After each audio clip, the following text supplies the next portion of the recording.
Good evening all of you. स्वागत है आप सभी मित्रों का आज की मुलाकात में। बीआरबीएल इंपॉर्टेंट टॉपिक सीरीज में मॉड्यूल डी पर हमारी बातचीत कंपनीज एक्ट पर शुरू हो चुकी थी। पिछली मुलाकात में हम लोगों ने कंपनीज एक्ट पर थोड़ी चर्चा कर ली है। आज हम टाइप्स ऑफ कंपनीज पर बातचीत करने वाले हैं। टाइप्स ऑफ कंपनीज में कुछ टाइप्स ऑफ कंपनीज पर आज चर्चा करेंगे, कुछ हम अगली मुलाकातों में चर्चा करेंगे। मतलब आज पूरा नहीं हो पाएगा तो हम कुछ बातें अगली मुलाकातों में कर लेंगे। क्लियर है? तो अभी कंपनीज एक्ट पर ही हमारी चर्चा चल रही है। कंपनीज एक्ट पर टाइप्स ऑफ कंपनीज में हम एक एक करके सबसे पहले सारी कंपनीज को देखेंगे। मैं पहले आपको सारी बताता चलूंगा, फिर हम पीपीटीज पढ़ लेंगे कौन कौन सी कंपनीज आज हमें देखनी है। स्टैट्यूटरी कंपनी पर आज हम बातचीत करेंगे, क्या होती है, रजिस्टर्ड कंपनी किसको कहा जाता है। इसके अलावा कंपनीज लिमिटेड बाय शेयर्स क्या है, कंपनी लिमिटेड बाय गारंटी क्या होता है, company limited by shares as well as guarantee क्या है, इस पर हम बातचीत करेंगे। और पब्लिक कंपनी प्राइवेट कंपनी पर भी हम आज चर्चा कर लेंगे। इसके बाद जो कंपनीज बच जाएंगी उन पर हम अगली मुलाकातों में चर्चा कर लेंगे। क्लियर है? शुरू करें टाइप्स ऑफ कंपनीज। तो टाइप्स ऑफ कंपनीज में सबसे पहले जो हम चर्चा करने वाले वो हम देखेंगे किसको कहा जाता है, स्टैट्यूटरी कंपनी। या स्टैट्यूटरी कंपनी क्या है, टाइप्स ऑफ कंपनीज को ठीक से समझिएगा, क्योंकि पिछले एग्जामिनेशंस में यहां से एक से दो क्वेश्चंस बने हुए। कंपनीज एक्ट में ठीक ठाक क्वेश्चंस बनते हैं, क्योंकि अब देखिए आपने अगर अपना बीआरबीएल का सिलेबस देखा होगा तो जो बड़े एक्ट हैं उनको छोटे छोटे हिस्सों में डिवाइड कर दिया गया है। जैसे कंपनीज एक्ट पे कई सारे चैप्टर्स आपको मिलेंगे। टाइप्स ऑफ कंपनीज है, इसके बाद memorandum of association, article of association का एक टॉपिक आपको मिलेगा, प्रोस्पेक्टस है, डायरेक्टर्स हैं, ये सारे टॉपिक्स आपको मिलेंगे। इसके पहले definitions and features of company आपने पढ़ ही लिया है। पिछली मुलाकात हम लोगों ने फीचर्स ऑफ कंपनी पर ही की थी। तो ये सब कंपनीज एक्ट के अंतर्गत ही आते हैं, लेकिन ये बर्डन आपके ऊपर ना हो इसलिए आईएबीएफ ने इसको बहुत छोटे छोटे हिस्सों में डिवाइड कर दिया है। तो छोटी छोटी यूनिट्स बना दी गई है। ऐसा आप कई सारे अधिनियमों में देखेंगे। जैसे आप सरफेसी एक्ट में भी कई टुकड़ों में आप लोगों ने सरफेसी एक्ट को देखा था। आरडीबी अधिनियम के अंतर्गत भी यही बात हुई थी। तो कंपनीज एक्ट पर अभी आज भी चर्चा होगी, आने वाले दिनों में भी अभी एक दो मुलाकातें और हमारी कंपनीज एक्ट पर होंगी। जो छोटी छोटी यूनिट्स हैं उनको हम कवर करते चलेंगे। टाइप्स ऑफ कंपनीज पर आज हमारी बातचीत हो रही है। टाइप्स ऑफ कंपनीज में सबसे पहले कंपनी स्टैट्यूटरी कंपनी। क्लियर है? इसको हम वैधानिक कंपनी के रूप से भी जानते हैं।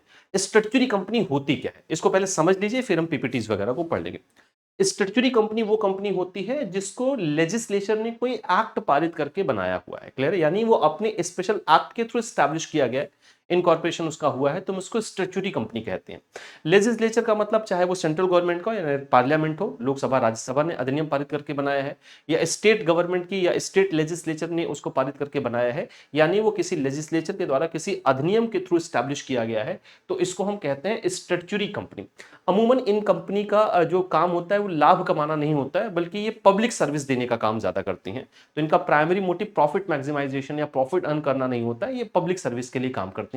जैसे अगर हम बात करें इसके एग्जांपल के तौर पर, तो स्टैट्यूटरी कंपनी में जैसे अगर आप देखें तो आरबीआई है। क्लियर है? तो आरबीआई किससे बना है? अपने खुद के अधिनियम से, जिसको हम कहते हैं आरबीआई एक्ट 1934 से है। क्लियर है? तो जब भी कोई कंपनी लेजिस्लेचर के थ्रू, चाहे वो स्टेट गवर्नमेंट का हो चाहे वो सेंट्रल लेजिस्लेचर हो, क्लियर है, अगर उसके थ्रू कोई कंपनी अपने स्पेशल एक्ट के थ्रू या कोई स्पेशल एक्ट पारित करके बनाई जाती है तो वो कहलाती है स्टैट्यूटरी कंपनी। जैसे इसका सबसे अच्छा एग्जांपल एक और है एलआईसी। क्लियर है? तो एलआईसी खुद के अपने अधिनियम से एलआईसी एक्ट 1955 से बना हुआ है। जैसे आपका आईडीबीआई है 1964 से बना है। जैसे अगर आप देखेंगे state bank of India, LIC act 1956 है ना, स्टेट बैंक ऑफ इंडिया है 1955 का state bank of India act है, आईडीबीआई एक्ट 1964 है। इसी तरह से आपका नाबार्ड अधिनियम है। ये सारी कंपनीज जो है अपने खुद के अधिनियम से बनाई गई हैं। और अगर आप देखेंगे तो ये प्रॉफिट मैक्सिमाइजेशन या प्रॉफिट अर्न करना इनका काम नहीं होता है। बेसिकली ये बनाए जाते हैं पब्लिक सर्विस। ऐसा नहीं कि प्रॉफिट अर्न नहीं करते, लेकिन ये वो प्राइमरी मोटिव नहीं है, ये पब्लिक सर्विस के लिए बनाए जाते हैं। तो इनको हम कहते हैं स्टैट्यूटरी जो है स्टैट्यूटरी कंपनीज। ये खुद के अधिनियम से स्पेशल एक्ट के थ्रू स्टैब्लिश किए जाते हैं। देखिए स्टैट्यूटरी कंपनी क्या है, these companies are constituted by a special act और पार्लियामेंट और स्टेट लेजिस्लेचर। तो ये स्पेशल एक्ट के थ्रू बनाए जाते हैं। अब चाहे वो पार्लियामेंट ने पारित किया हो, चाहे वो स्टेट लेजिस्लेचर यानी विधानसभा और विधान परिषदों ने पारित किया हो, these companies are formed mainly with an intention to provide the public service. इनका मेन इंटेंशन क्या होता है? पब्लिक सर्विस देना। तो मेनली यही काम करते हैं। ऐसा नहीं कि प्रॉफिट अर्न नहीं करते, लेकिन प्रॉफिट अर्न करना इनका प्राइमरी मोटिव नहीं होता है। ठीक है जी, इतनी बात, यहां तक की चर्चा क्लियर है। Through primarily they are govern under the special act. ये अपने खुद के स्पेशल एक्ट से गवर्न करते हैं। Still the companies act 2013 will be applicable to them except where the said provisions are inconsistent with the provision of the act creating them a special act prevails over general act। अब क्या है, ऐसा नहीं कि इन पर companies act लागू नहीं होता है। देखिए इनके ज्यादातर जो कामकाज होते हैं वो अपने एक्ट, अपने खुद के एक्ट से, अपने प्रोविजन से गवर्न होते हैं, लेकिन इन पे कंपनीज एक्ट लागू होता है लिमिटेड वे में, या जहां पर इनकंसिस्टेंस होता है वहां पर देखा जाए। अगर इनकंसिस्टेंसी है कंपनीज एक्ट के साथ, कंपनीज एक्ट को हम जनरल एक्ट के नाम से भी देखते हैं कंपनीज के मामले में, और इनमें अगर कोई इनकंसिस्टेंस होगा तो वहां पर इनके जो स्पेशल एक्ट है वो प्रिवेल करते हैं। तो कंपनीज एक्ट इन पर लागू होता है, लेकिन बहुत लिमिटेड वे में लागू होता है। ये गवर्न किए जाते हैं, ये फंक्शन करते हैं अपने खुद के अधिनियम के प्रोविजन से। क्लियर हो गई इतनी बात बाबू? Act prevails over general act. Example क्या है भैया इनका? जैसे हम कंपनीज एक्ट में देखें तो रिजर्व बैंक ऑफ इंडिया अपने खुद के अधिनियम से आया है, आरबीआई एक्ट 1934 से, एलआईसी है 1956 से आया है, इसके अलावा स्टेट बैंक ऑफ इंडिया अपने खुद के अधिनियम से एस्टैब्लिश किया गया है। तो ये सारी कंपनीज किसके अंतर्गत आती हैं? स्टैट्यूटरी कंपनीज के अंतर्गत आती हैं। दूसरा है जिसको हम कहते हैं रजिस्टर्ड कंपनीज। देखिए रजिस्टर्ड कंपनीज वो कंपनी होती हैं जो किसी स्पेशल एक्ट से नहीं बनाई गई हैं, बल्कि वो एक जनरल एक्ट के थ्रू इनकॉर्पोरेट की गई हैं। जनरल एक्ट मतलब वो कंपनीज एक्ट के थ्रू, अब चाहे वो कंपनीज एक्ट 2013 हो या इसके पहले का कंपनीज एक्ट 1956 हो, उसके थ्रू स्टैब्लिश की गई है, या कंपनी लॉ के थ्रू स्टैब्लिश की गई है, उनका इनकॉर्पोरेशन हुआ है, वो किसी स्पेशल अधिनियम पारित करके नहीं बनाई गई हैं। ऐसा नहीं कि उनके लिए कोई अलग से एक्ट बना है तब वो बनी है, बल्कि वो बनी है, उनका इनकॉर्पोरेशन हुआ है कंपनीज एक्ट के माध्यम से 2013 या 1956, या कंपनी ऐसा कोई कंपनी लॉ के माध्यम से उनको इनकॉर्पोरेट किया गया है। तो ऐसी सारी कंपनीज कहलाती हैं आपकी रजिस्टर्ड कंपनी। जैसे बाकी जो सामान्य कंपनी आप देखते हैं वो रजिस्टर्ड कंपनी कहलाती हैं, जो कामकाज करती हैं कंपनीज एक्ट के प्रोविजंस के अकॉर्डिंग। क्लियर है? वो कंपनीज एक्ट के अकॉर्डिंग ही चलती हैं। Companies registered under the companies act 2013 और under any previous company law, previous company act या previous company law, previous company act इसके पहले 1956 था जो 2013 हो गया है, या किसी और कंपनी लॉ के थ्रू एस्टैब्लिश की गई, उन्हें हम रजिस्टर्ड कंपनी कहते हैं। Such companies come into existence when they are registered under the companies act and certificate of incorporation is granted to it by the registrar. तो ये उसी अधिनियम से काम करती हैं जो जनरल एक्ट है, यानी कंपनीज एक्ट के अधिनियम से काम करती हैं, उसी के प्रोविजन से ये वर्क करती हैं। इन पर वही अधिनियम लागू होता है, ये फंक्शंस उसी अधिनियम के अकॉर्डिंग करती हैं, और इनको रजिस्टर्ड कंपनी तब माना जाता है जब इनका इनकॉर्पोरेशन होता है, रजिस्ट्रार के साथ इनको रजिस्टर कर दिया जाता है। तो इनकी जो अकाउंटिंग होती है, इनकी जो ऑडिटिंग होती है, या जो इनका मेमोरेंडम ऑफ एसोसिएशन है, आर्टिकल ऑफ एसोसिएशन है, इनका लिक्विडेशन है, ये सारी चीजें कंपनीज एक्ट के प्रोविजंस के अकॉर्डिंग ही की जाती हैं। जबकि स्टैट्यूटरी कंपनी में वो अपने खुद के अधिनियमों से गवर्न हो रही होती हैं। क्लियर है? तो इन दो कंपनीज में मुझे उम्मीद है आपको ठीक से अंतर समझ में आ गया होगा कि स्टैट्यूटरी कंपनी क्या होती है, रजिस्टर्ड कंपनी किनको कहा जाता है। अब ये जो आपकी कंपनी थी, ये किस आधार पर हम लोगों ने देखा था? इनकॉर्पोरेशन के आधार पर। अगर किसी कंपनी का इनकॉर्पोरेशन अपने खुद के अधिनियम से हुआ, स्पेशल एक्ट पारित करके उसको इनकॉर्पोरेट किया गया है, तो स्टैट्यूटरी कंपनी, और अगर एक जनरल प्रोविजन, जनरल एक्ट के माध्यम से उनको इनकॉर्पोरेशन उनका किया गया है, तो वो रजिस्टर्ड कंपनी कहलाते हैं। अब जो कंपनी का दूसरा आधार है वो है लाइबिलिटी के बेसिस पर। लाइबिलिटी के बेसिस पर हम कंपनीज लिमिटेड बाय शेयर्स पढ़ने वाले हैं और कंपनी लिमिटेड बाय गारंटी पढ़ने वाले हैं। अब क्या होता है इसको समझिएगा। सबसे पहले तो आप ये समझिए कि कंपनी का एक विशेष फीचर ये होता है कि यहां पर लाइबिलिटी लिमिटेड होती है शेयर होल्डर्स की। तो लिमिटेड लाइबिलिटीज होती है कंपनी में, एलएलपी में भी लिमिटेड लाइबिलिटी देखा जाता है, लेकिन जब हम पार्टनरशिप फर्म्स की बात करते हैं तो पार्टनरशिप फर्म में अनलिमिटेड लाइबिलिटी होती है, यानी पार्टनर्स की लाइबिलिटी अनलिमिटेड होती है, जबकि कंपनीज में मेंबर्स या शेयर होल्डर्स की जो लाइबिलिटी होती है वो लिमिटेड होती है। लिमिटेड लाइबिलिटी का मतलब क्या होता है? लिमिटेड लाइबिलिटी का मतलब यह है कि जो भी शेयर होल्डर्स उस कंपनी में होंगे, जो सदस्य कंपनी में होंगे, मेंबर्स होंगे, उनकी लाइबिलिटी बस उतने की ही होगी जितना उनका अनपेड अमाउंट है अगर कंपनी लिमिटेड बाय शेयर है, या जितना उन्होंने गारंटी दे रखी है अगर कंपनी लिमिटेड बाय गारंटी है, तो उनकी लाइबिलिटी बस उतनी ही होगी जितना अनपेड अमाउंट है, या उन्होंने जितनी गारंटी ली है। उनको कंपनी के डेट से कोई लेना देना नहीं है, कंपनी के ऊपर कितना फाइनेंशियल बर्डन है उससे उनको कोई लेना देना नहीं है। कंपनी के फाइनेंशियल बर्डन जो भी हो, कंपनी का डेट चाहे जितना हो, हम सिर्फ उतने के लायबल हैं जितना हमारा अनपेड अमाउंट है या जितना हमने गारंटी ले रखा है। इसको इस तरीके से समझते हैं एक डायग्राम से। तो अगर हम लाइबिलिटी के बेसिस पर देखेंगे, है ना, किस बेसिस पर हम देखने जा रहे हैं, यहां पर देख लेते हैं लाइबिलिटी के बेसिस पर। ध्यान से समझिएगा।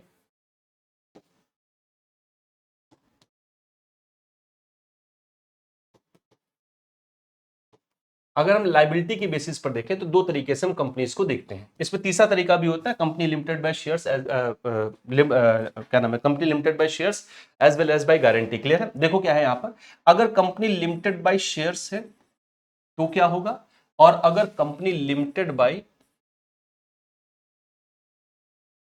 गारंटी है। देखिए कंपनी लिमिटेड बाय शेयर्स का मतलब क्या है, आपको ये पता है कि जो भी कंपनी शेयर्स जारी कर सकती है वो पब्लिक कंपनी कहलाती है। उनको हम क्या कहते हैं? पब्लिक कंपनी कहते हैं। प्राइवेट कंपनी पब्लिक में शेयर्स जारी नहीं कर सकती हैं। अब मान लेते हैं किसी पब्लिक कंपनी ने अपने शेयर्स को जारी किया जिसकी नॉमिनल वैल्यू है, मान लेते हैं 10 रुपए। क्लियर है? कितनी है नॉमिनल वैल्यू उसकी? 10 रुपए है, लेकिन कंपनी ने आपसे सिर्फ 8 रुपए मांगे हैं। मांगा कितना गया है आपसे? सिर्फ 8 रुपए मांगा गया, यानी जो कंपनी ने डिमांड किया है वो कितने का किया है? 8 रुपए का किया है, और आपने 8 रुपए पे कर दिए, जबकि कंपनी की नॉमिनल वैल्यू कितनी थी शेयर की? 10 रुपए, यानी आपको पे करने थे 10 रुपए, लेकिन कंपनी ने आपसे 8 ही रुपए मांगे हैं। क्लियर हो गई इतनी बात? कंपनी कैसी है? लिमिटेड बाय शेयर्स है। लिमिटेड बाय शेयर्स का मतलब ये है कि यहां पर शेयर होल्डर्स इन्वॉल्व है, जिन्होंने कंपनीज के शेयर्स परचेज किए। आपको पता है कि जो शेयर्स होते हैं वो आपके अनडिवाइडेड राइट्स को रिप्रेजेंट करते हैं उस कंपनी के असेट्स पर। क्लियर हो गई इतनी बात? तो कंपनी अगर लिमिटेड बाय शेयर्स है तो इसका मतलब वो पब्लिक कंपनी होगी। पब्लिक कंपनी में शेयर होल्डर्स की उतनी ही लायबिलिटी बनती है जितना उनका अनपेड अमाउंट है, यानी 2 रुपए की लायबिलिटी बनेगी, क्योंकि 10 रुपए में से आपने 8 रुपया पहले ही पे कर दिया है। अब अगर कल को कंपनी का लिक्विडेशन होता है तो आपकी लायबिलिटी लिमिटेड है। लिमिटेड है इसका मतलब केवल 2 रुपए की, यानी जो अनपेड अमाउंट है आपकी लायबिलिटी बस उतने की है। कंपनी के ऊपर डेट चाहे जितने का हो, कंपनी के ऊपर फाइनेंशियल ऑब्लिगेशन चाहे जितने के हो, उससे आपको कोई मतलब नहीं। आपकी जिम्मेदारी जो है, आपकी जो लायबिलिटी है वो केवल अनपेड अमाउंट की है, और ये अनपेड अमाउंट कितना है? 2 रुपया। क्लियर होगी इतनी बात? अगर कंपनी लिमिटेड बाय शेयर्स है। अब कुछ कंपनी क्या होती हैं जो लिमिटेड बाय गारंटी होती हैं। लिमिटेड बाय गारंटी का मतलब क्या होता है? जैसे मान लेते हैं एक व्यक्ति है, पर्सन ए है। क्लियर है? ध्यान समझिएगा, पर्सन ए है। पर्सन ए कैसे मेंबर बना है? उसने ये गारंटी ले रखी है, इस पर्सन ए ने क्या कहा है, ये गारंटी ले रखी है, हम जो भी धनराशि एग्जांपल के तौर पर ले रहे हैं कि मैं आपको 1 लाख रुपए का पेमेंट कर दूंगा। क्लियर है? ये मैं वायदा करता हूं, आपसे प्रॉमिस करता हूं कि मैं आपको 1 लाख रुपए दे दूंगा। यानी कल को अगर कंपनी लिक्विडेशन के फेज में जाती है, कल को कंपनी का लिक्विडेशन होता है, तो मैं आपको 1 लाख रुपए दूंगा, ये मैं गारंटी लेता हूं। ऐसी कंपनीज को हम कहते हैं कंपनी लिमिटेड बाय गारंटी। यहां पर शेयर्स जारी नहीं किए गए हैं, बल्कि आपने गारंटी ले रखी है और आप कंपनी के मेंबर बने हैं। क्लियर हो गया? अब कल को वास्तव में अगर कंपनी लिक्विडेशन में जाती है तो आपकी लायबिलिटी केवल उतनी की है जितना आपने प्रॉमिस कर रखा था। आपकी लायबिलिटी केवल उतने की है जितनी आपने गारंटी दे रखी थी। और आपने यहां एग्जांपल के तौर पर गारंटी कितने की दे रखी थी? तो 1 लाख रुपए की दे रखी थी आपने। आप सिर्फ कंपनी को 1 लाख रुपए ही पे करेंगे। कंपनी का डेट चाहे जितना हो, कंपनी के फाइनेंशियल ऑब्लिगेशंस चाहे जितने हो, ऐसी कंपनी को हम कहते हैं कंपनी लिमिटेड बाय गारंटी। तो कंपनी लायबिलिटी के आधार पर बन रही है। आपकी लायबिलिटी अगर कंपनी लिमिटेड बाय शेयर्स है तो सिर्फ अनपेड अमाउंट की ही लायबिलिटी है। अगर कंपनी लिमिटेड बाय गारंटी है तो आपने जितना प्रॉमिस कर रखा है आपकी गारंटी बस उतने की होगी। अब कुछ कंपनीज होती हैं जो company limited by shares as well as guarantee होती है, जहां पर कुछ आपको कुछ हिस्सेदारी शेयर्स के माध्यम से दी जाती है और कुछ का आप गारंटी ले लेते हो। जैसे आपको 1 लाख रुपए के शेयर्स जारी कर दिए गए, जिसमें से आपकी लायबिलिटी उस शेयर्स पर सिर्फ अनपेड अमाउंट की होगी, और आपने इसके साथ साथ ये भी गारंटी दे रखी थी कि अगर कंपनी कल को लिक्विडेशन फेज में जाती है तो मैं कंपनी को 2 लाख रुपए दूंगा। तो आपका यहां जितना अनपेड अमाउंट है बस उतने की लायबिलिटी होगी, और आपने जितना की गारंटी ले रखी है, जितना प्रॉमिस कर रखा है, आप उतने के लिए ही लायबल होंगे। उससे ज्यादा एज अ शेयर होल्डर आप लायबल नहीं होंगे, एज अ मेंबर आप लायबल नहीं होंगे।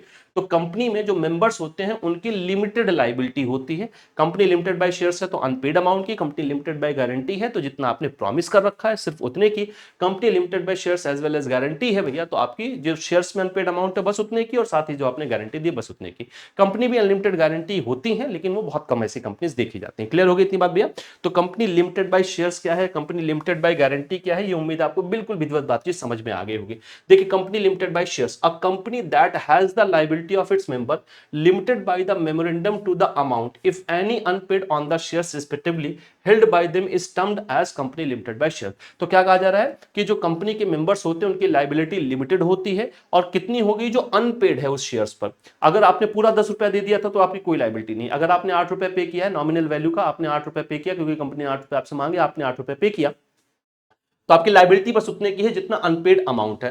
The liability can be enforce during existence of the company as well as during the winding up. ये लायबिलिटी आपसे कभी भी इन्फोर्स किया जा सकता है। कंपनी वो 2 रुपए आपसे बीच में भी मांग सकती है, या जब कंपनी वाइंडिंग अप होने जा रही है, लिक्विडेशन के फेज में जा रही है, where the shares are fully paid up, no further liability rest on them. और अगर आपने शेयर्स का नॉमिनल वैल्यू आपने अगर पूरी पे कर दी है तो भाई कुछ अनपेड अमाउंट बचा ही नहीं, तो आपकी लायबिलिटी फिर वहां पर कुछ भी नहीं होगी। ये ऐसी कंपनीज को हम कहते हैं company limited by shares. Clear हो गई इतनी बात? दूसरी है company limited by guarantee. Guarantee में जहां पर आपने एक निश्चित अमाउंट, एक फिक्स्ड अमाउंट पे करने को प्रॉमिस किया हुआ था।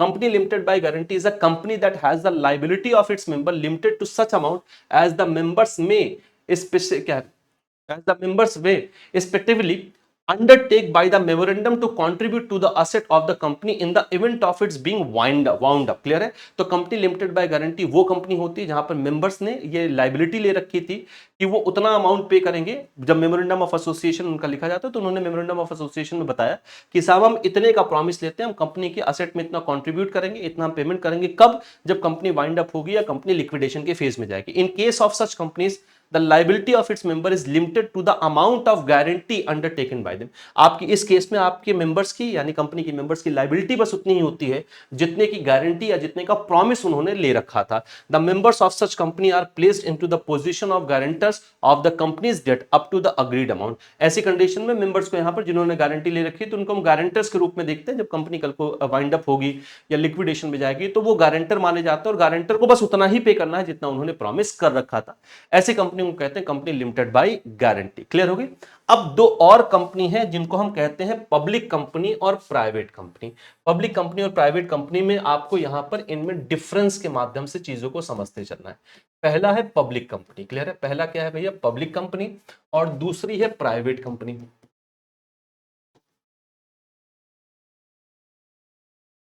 प्राइवेट कंपनी को अपने नाम के अंत में प्राइवेट लिमिटेड कंपनी लिखना होता है। क्लियर? देखिए, पब्लिक कंपनी वो कंपनी होती है, सबसे पहली बात, जो पब्लिक को इनवाइट कर सकती है। जो पब्लिक को क्या कर सकती है भैया? इनवाइट कर सकती है। क्या करने के लिए? अपने शेयर्स को सब्सक्राइब करने के लिए। अपने शेयर्स को क्या करने के लिए? सब्सक्राइब करने के लिए जो पब्लिक को इनवाइट कर सकती है वो पब्लिक कंपनी कहलाती है, और जो ऐसा नहीं कर सकती है वो प्राइवेट कंपनी कहलाती है। क्लियर हो गया? अब चूंकि ये पब्लिक को इनवाइट कर सकती है अपने शेयर्स को सब्सक्राइब करने के लिए, इसलिए ये प्रॉस्पेक्टस इशू कर सकती है। क्लियर है? ये क्या है भैया? ये प्रॉस्पेक्टस को इशू कर सकती है, जबकि ये कंपनी प्रॉस्पेक्टस जारी नहीं कर सकती। तो प्राइवेट कंपनी वो होती हैं जो प्रॉस्पेक्टस इशू नहीं कर सकती हैं, जो पब्लिक को अपने शेयर्स को खरीदने के लिए यानी उसे परचेज करने के लिए, सब्सक्राइब करने के लिए इनवाइट नहीं कर सकती, इनविटेशन नहीं दे सकती हैं। अब अगर हम इसमें मेंबर्स की बात करें भैया, तो पब्लिक कंपनी में जो मेंबर्स होते हैं वो कम से कम 7 होने चाहिए। क्लियर है? यहां पर मैं दोनों लिख दे रहा हूं, मिनिमम और मैक्सिमम दोनों। यहां पर जो मिनिमम मेंबर्स हैं, मेंबर्स मिनिमम और मैक्सिमम कितने? यहां पर मिनिमम 7 मेंबर होने चाहिए। यहां पर जो मैक्सिमम मेंबर है वो अनलिमिटेड है। कैसे है भैया? वो अनलिमिटेड है। वो अनलिमिटेड है, उनकी कोई लिमिट नहीं है। जबकि यहां पर हम मेंबर्स की संख्या की बात करेंगे तो जो मिनिमम मेंबर है ये 2 मेंबर हो सकते हैं, 2 मेंबर्स हो सकते हैं। क्लियर है? 2 मेंबर्स कम से कम होने चाहिए। और यहां मैक्सिमम की लिमिट है भैया जो 200 है। क्लियर है? इसीलिए यहां पर जो शेयर की ट्रांसफरेबिलिटी होती है, क्लियर, यानी जो शेयर्स की ट्रांसफर, जो शेयर को ट्रांसफरेबिलिटी होती है वो लिमिटेड होती है या रिस्ट्रिक्टेड होती है। लिमिटेड शब्द सही नहीं है। कैसी होती है? रिस्ट्रिक्टेड होती है। क्लियर है? कैसी होती है भैया? रिस्ट्रिक्टेड होती है। आप सिर्फ 200 मेंबर्स के अंतर्गत ही अपने शेयर्स को ट्रांसफर कर सकते हैं, 200 से ज्यादा नहीं होना चाहिए। क्योंकि यहां मैक्सिमम मेंबर की संख्या कुछ फिक्स ही नहीं है, तो यहां पर जो शेयर का ट्रांसफर होना है, जो शेयर का ट्रांसफर होना है, ये रिस्ट्रिक्टेड नहीं होता है, ये आप फ्रीली कर सकते हो। ये शेयर का ट्रांसफर बिल्कुल फ्री है, आप किसी भी व्यक्ति को यहां पर शेयर ट्रांसफर कर सकते हो। अगर हम डायरेक्टर्स की बात करें तो पब्लिक कंपनी वो कंपनी होती है जहां minimum 3 director, maximum 15 director. Private company में minimum 2 director, maximum 15 director. Director दोनों में मैक्सिमम 15 ही होंगे। अगर 15 से ज्यादा डायरेक्टर होंगे तो उस केस में आपको अपने उसमें आर्टिकल ऑफ एसोसिएशन में अमेंडमेंट करना होगा, तो आप कर सकते हैं ऐसा। लेकिन मैक्सिमम 15 होते हैं, मिनिमम 3, मैक्सिमम मिनिमम 3 होंगे प्राइवेट पब्लिक कंपनी में, मैक्सिमम 15। डायरेक्टर्स की बात हो रही है, मिनिमम 2 होंगे, मैक्सिमम 15 होते हैं प्राइवेट कंपनी में। मेंबर्स की बात करें तो मिनिमम 7 मेंबर्स होते हैं आपके पब्लिक कंपनी में, मैक्सिमम अनलिमिटेड होते हैं। यहाँ पर मिनिमम 2 मेंबर्स, मैक्सिमम 200 मेंबर्स होते हैं। इसलिए यहाँ पर आप अपने शेयर्स को फ्रीली ट्रांसफर नहीं कर सकते हैं। ट्रांसफरेबिलिटी यहाँ पर रिस्ट्रिक्टेड होती है क्योंकि 200 मेंबर हैं, इसीलिए ये पब्लिक को इन्वाइट नहीं कर पाते हैं, रिस्ट्रिक्टेड है। क्लियर है? जबकि ऐसा ये सारी चीजें कर सकती हैं पब्लिक कंपनी, तो इनको हम पब्लिक कंपनी के रूप में जानते हैं। ये है भैया आपकी पब्लिक और प्राइवेट कंपनी में डिफरेंस। तो आज के लिए फिर इतनी ही चर्चा रखते हैं। आज हम लोगों ने स्ट्रेटजी कंपनी पर बातचीत की। क्लियर है? अगर हम इन कॉर्पोरेशन के आधार पर देखें तो 2 कंपनी, स्ट्रेटजी कंपनी और रजिस्टर्ड कंपनी। अगर हम लायबिलिटी के आधार पर देखें तो company limited by shares, company limited by guarantee, एक और है company limited by shares as well as guarantee. इसके अलावा हम लोगों ने पब्लिक कंपनी और प्राइवेट कंपनी को भी देखा। अभी कुछ और कंपनीज बची हुई हैं, तो अभी बची हैं सब्सिडरी कंपनी किसको कहते हैं, होल्डिंग कंपनी किसको कहा जाता है, 1% कंपनी यानी ओपीसी क्या है, इस पर अभी हमारी बातचीत होनी बाकी है। क्लियर है? सेक्शन 8 कंपनी, ये सब हम आगे चल के देखने वाले हैं, तो कि आगे वाली किसी मुलाकात में मैं आपसे जरूर डिस्कस करूंगा। आज के लिए इतनी ही चर्चा रखते हैं मित्रों, और अपनी तैयारी आप लोग शुरू कर दीजिए, क्योंकि अब 10 दिन बाद आपका भी रजिस्ट्रेशन शुरू हो रहा है 2 सितंबर से। और अपने इलेक्टिव पेपर वगैरह आप पहले चुन लीजिए, ताकि रजिस्ट्रेशन करते समय आपको दिक्कत ना हो और ठीक से आप तैयारी भी कर पाएं। महापैक्स में आप जुड़ सकते हैं। महापैक आपके लिए सारे रनिंग बैचेस और सारे अपकमिंग पेड बैचेस के एक्सेस का एक सबसे अच्छा बैच होता है। 3 वैलिडिटी में आपको मिल रहा है, 1 ईयर, 2 ईयर और 6 मंथ की वैलिडिटी में। महापैक में आपको इलेक्टिव पेपर अलग से नहीं लेने पड़ते, इलेक्टिव पेपर इसमें इंक्लूडेड होता है। सीआईबी के लिए फाउंडेशन बैच बिल्कुल न्यू बैच है, फाउंडेशन 2.0, इसको भी आप परचेज कर सकते हैं। फाउंडेशन बैच और महापैक में अंतर ये होता है कि फाउंडेशन बैच में आपको एक ही बैच का एक्सेस मिलता है, जबकि महापैक में आपको नंबर ऑफ बैचेस का एक्सेस मिलते हैं, इलेक्टिव पेपर भी साथ में मिलता है। फाउंडेशन बैच भी आपके लिए अवेलेबल है। और दूसरा है, इस पर हम बहुत जल्दी एमसीक्यू बैच भी लाने वाले हैं, उसका जल्दी से हम अनाउंसमेंट करेंगे, बहुत जल्दी वो शुरू हो जाएगा आपके साथ। अगर आप में से किसी का सिंगल पेपर रुका है, कंपलसरी पेपर में सिर्फ एक पेपर ही आप सब्सक्राइब करना चाहते हैं, क्योंकि वही सिर्फ पेपर रुका हुआ है आपका, तो आप सिंगल पेपर भी ले सकते हैं। और इलेक्टिव पेपर की अगर हम बात करें तो 4 इलेक्टिव पेपर हम आपको उपलब्ध करा रहे हैं, HRM, central banking, risk management और रूरल बैंकिंग। अगर आप महापैक लेते हो तो आपको ये अलग से परचेस करने की आवश्यकता नहीं है। इसके अलावा कुछ भी और आप मुझसे जानना चाहते हैं, पूछना चाहते हो, तो इस क्यूआर कोड को स्कैन करके आप डेडिकेटेड टेलीग्राम ग्रुप से जुड़ सकते हैं, या टेलीग्राम पर आप सिंपली सर्च कर सकते हैं आशीष सर जेआईबी सीआईबी एग्जाम, आप इस माध्यम से भी मुझसे जुड़ सकते हैं। तो आज के लिए इतनी ही चर्चा रखते हैं, अगली मुलाकात में हम नए मुद्दों पर बात करेंगे, बची हुई कंपनीज पर भी हम आगे चर्चा करेंगे। आज के लिए इतना, बहुत बहुत धन्यवाद, थैंक्स अ लॉट।